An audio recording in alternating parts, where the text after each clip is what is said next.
Selamat pagi adik-adik. Udah siap belum?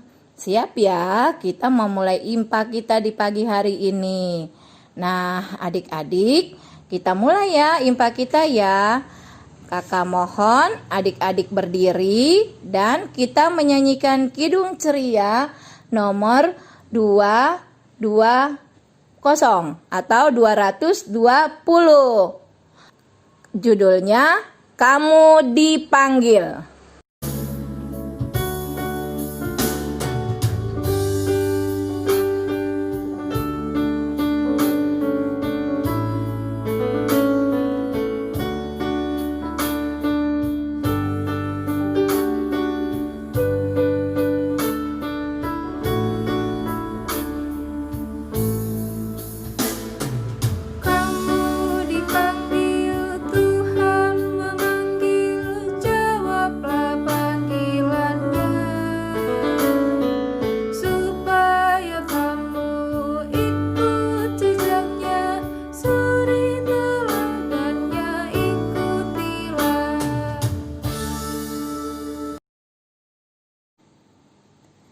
Adik-adik, sebelum kita membaca dan mendengarkan firman Tuhan, mari kita berdoa yuk.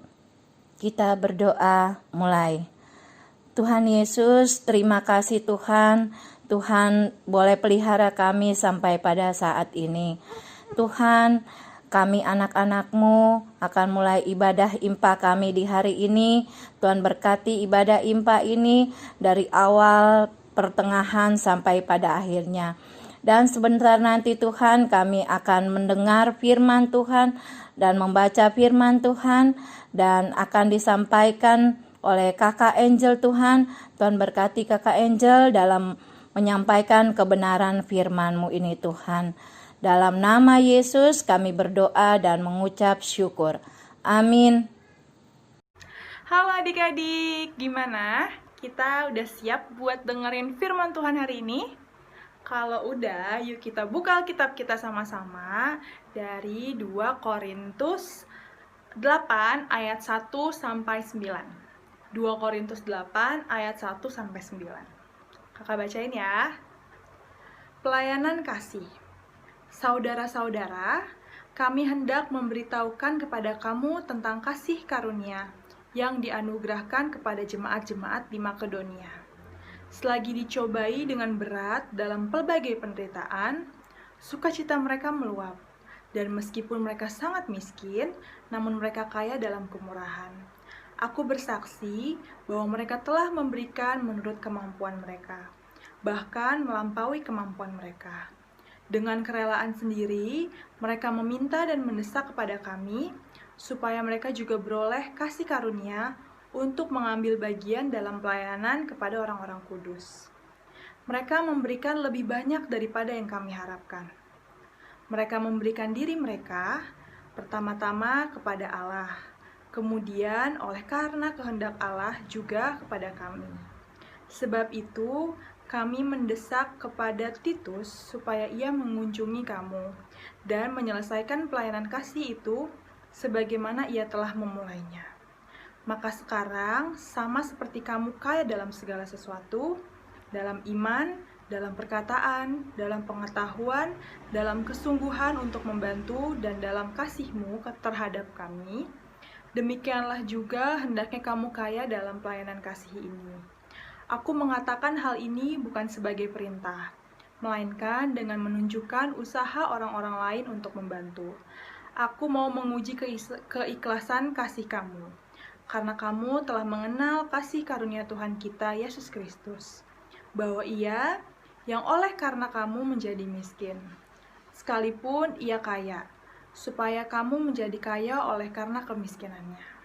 Nah, demikian firman Tuhan yang kita baca hari ini. Adik-adik, minggu lalu kan udah disampaikan tentang jemaat di Korintus ya. Mereka itu jemaat yang berkecukupan, kaya, dan mapan ya. Nah, pada firman Tuhan kali ini, Rasul Paulus mau memberitahukan dan mengingatkan. Kan jemaat Korintus itu udah kaya ya, udah berkecukupan. Nah, mau diingetin nih sama Rasul Paulus untuk gak lupa membantu atau menolong saudara-saudara mereka yang lagi kesusahan dan berkekurangan adik-adik. Nah, sebagai contohnya, Rasul Paulus ini kasih contoh jemaat Makedonia ke jemaat Korintus adik-adik. Jemaat Makedonia ini tuh jemaat yang gak sekaya, gak seberkecukupan, bisa dikatakan mereka tuh berkekurangan daripada jemaat di Korintus adik-adik. Tapi kenapa ya sampai Rasul Paulus tuh jadiin jemaat Makedonia sebagai contoh buat jemaat di Korintus, padahal kan mereka gak sekaya, gak semapan, dan gak seberkecukupan jemaat di Korintus, ya kan? Nah, karena walaupun jemaat Makedonia itu dalam keadaan susah, berkekurangan, tapi jemaat di Makedonia itu selalu mengasihi sesamanya adik-adik. Mereka suka menolong orang lain yang kesusahan. Mereka membantu juga orang-orang yang berkekurangan adik-adik. Dan mereka tuh gak pernah janji buat nolong orang. Kayak, aku akan nolongin kamu kalau kamu butuh bantuan aku janji.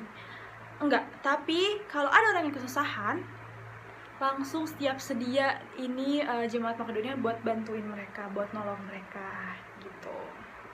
Nah, jemaat Makedonia ini juga ikhlas adik-adik. Mereka membantu orang-orang yang kesusahan tanpa pamrih. Mereka membagi apa yang mereka miliki, mereka mau berbagi itu dari keterbatasan yang mereka lagi hadepin, dan mau menolong dari kemiskinan mereka adik-adik. Dan dalam bahasa yang kita tadi, dikatakan bahwa mereka nggak bertambah miskin loh adik-adik, tapi mereka malah diberkati menjadi kaya. Kaya dalam apa? Kaya dalam kemurahan hidupnya mereka adik-adik. Nah, Rasul Paulus juga mau mengingatkan jemaat di Korintus adik-adik yang jauh lebih berkecukupan, jauh lebih mapan, jauh lebih kaya dari jemaat Makedonia, untuk tidak melupakan dan meninggalkan saudara-saudara mereka yang membutuhkan bantuan adik-adik, yang berkekurangan adik-adik. Nah, dan gak menutup mata juga untuk membantu orang-orang di sekitar mereka. Jadi Rasul Paulus mau tuh jemaat Korintus untuk membantu menolong orang-orang yang berkekurangan adik-adik. Dan pada ayat 10-12, kalau nanti bisa baca di rumah, itu dijelaskan kalau Rasul Paulus juga mau mengingatkan kepada jemaat di Korintus untuk menepati janjinya. Jadi jemaat Korintus itu berjanji untuk menolong jemaat yang berkekurangan di Yerusalem. Jadi Rasul Paulus mau jemaat di Korintus itu untuk menepati janjinya menolong jemaat yang berkekurangan, yang kesusahan di Yerusalem. Gak cuman janji aja, tapi harus ditepatin. Nah, dari firman Tuhan ini mau disampaikan adik-adik kepada kita semua untuk selalu mau mengasihi sama kita, mau menolong, mau membantu walaupun dari keterbatasan kita adik-adik.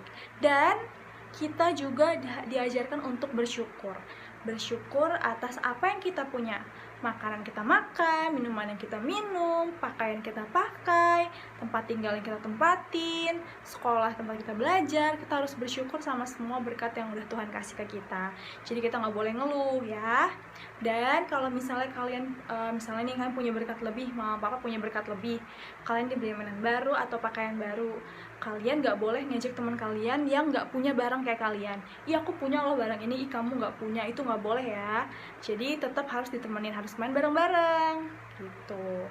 Terus misalnya juga sekarang kan lagi pandemi ya, lagi pandemi kayak gini, kalian sekolah dari rumah. Biasanya ibu atau bapak guru bikinin grup WhatsApp khusus ya buat kalian, buat mama papa kalian, buat ngasih materi sekolah, pelajaran sekolah atau PR. Nah, terus teman kalian ini gak ada kuota atau gak ada sinyal rumahnya, jadi dia ketinggalan pelajarannya, terus dia gak ngerti deh pelajarannya apa, karena emang dia gak ada kuota, gak ada sinyal. Nah, kalian bisa nih soal ini, bisa pelajaran ini, misalnya pelajaran matematika kalian bisa. terus dia nggak ngerti karena dia nggak ada kuota, nggak ada sinyal. Nah, kalian juga jangan sungkan, jangan pelit sama ilmu yang kalian punya. Kalian harus berbagi ilmu kalian ke teman kalian yang nggak paham. Kan kalian juga bantu dia untuk mengerti pelajaran, dan kalian juga pasti tambah pintar karena kalian mengulang pelajaran itu lagi. Dan juga misalnya kalau kalian punya janji sama mama papa, misalnya aku janji sama papa aku nggak bakal main handphone sampai malam, aku nggak bakal nonton YouTube terus ya, aku janji. Nah, janji itu harus kalian tepatin juga ya, kayak Jemaat Makedonia tuh, tanpa janji mereka udah tahu mereka harus nolong. Nah, kalian juga nih, tanpa kalian janji kalian juga harus tahu kalau main gadget itu harus seperlunya aja. Oke, jadi di sini kakak mau sampaikan ke kalian, kalian harus bersyukur sama apa yang kalian punya, pertama. Yang kedua, kalau ada teman-teman kalian atau orang-orang di sekitar kalian yang berkekurangan atau butuh bantuan kalian kalau bisa kalian harus bisa bantuin mereka ya. Dan kalian juga harus nepatin janji yang kalian bilang nih, misalnya ke mama papa yang kayak tadi kakak sebutin. Jadi anak-anak Tuhan harus selalu mengasihi sesama dan orang-orang di sekitarnya. Amin.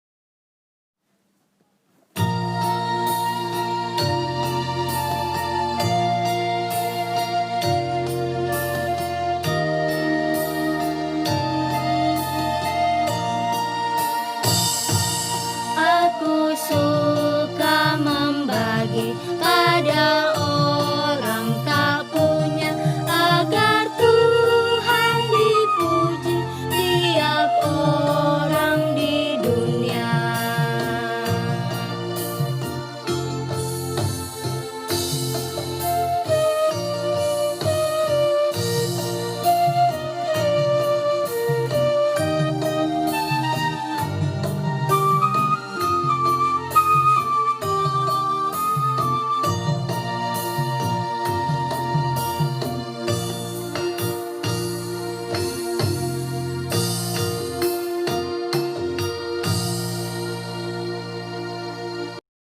Adik-adik, sekarang kita mau doa syafaat. Lipat tangannya, tutup matanya, mari kita berdoa.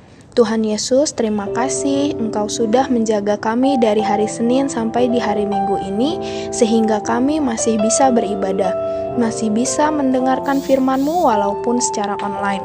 Tuhan Yesus, cepat pulihkanlah bangsa dan negara kami ini dari pandemi virus corona, agar kami bisa beraktivitas seperti biasa lagi. Tuhan Yesus, berkati juga dalam keseharian kami, agar kami bisa tetap mengikuti pelajaran di sekolah walaupun dengan online juga ya Tuhan.